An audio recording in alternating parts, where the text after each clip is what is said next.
चालू घडामोडी 2026. भारत तिसऱ्यांदा T20 विश्वकपचा चॅम्पियन बनला. भारतीय नागरिकत्व मिळवणारी दीपाली दास ही पहिली व्यक्ती ठरली. के. कविता यांनी तेलंगणा राष्ट्र सेना नावाचा नवा पक्ष स्थापन केला. लडाखचे राज्यपाल विनयकुमार सक्सेना यांनी 5 नवीन जिल्ह्यांच्या निर्मितीला मंजुरी दिली. केरळ राज्याचे नाव आता केरळम होणार. प्रवीण कुमार यांची सीमा सुरक्षा दलाच्या महासंचालकपदी नियुक्ती.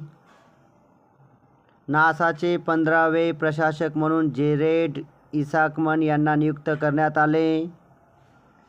मार्च 2026 मध्ये जिष्णू देव शर्मा यांची महाराष्ट्राच्या राज्यपालपदी नियुक्ती. ते अगोदर तेलंगणाचे राज्यपाल होते. असीम मुनीर यांची पाकिस्तानचे पहिले चीफ ऑफ डिफेन्स फोर्सेस म्हणून नियुक्ती करण्यात आली आहे.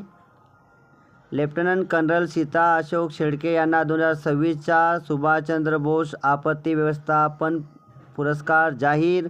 मित्रांनो, असे चालू घडामोडीचे प्रश्न ऐकण्यासाठी या चॅनलला लाईक आणि सबस्क्राईब करा. धन्यवाद. थँक्यू.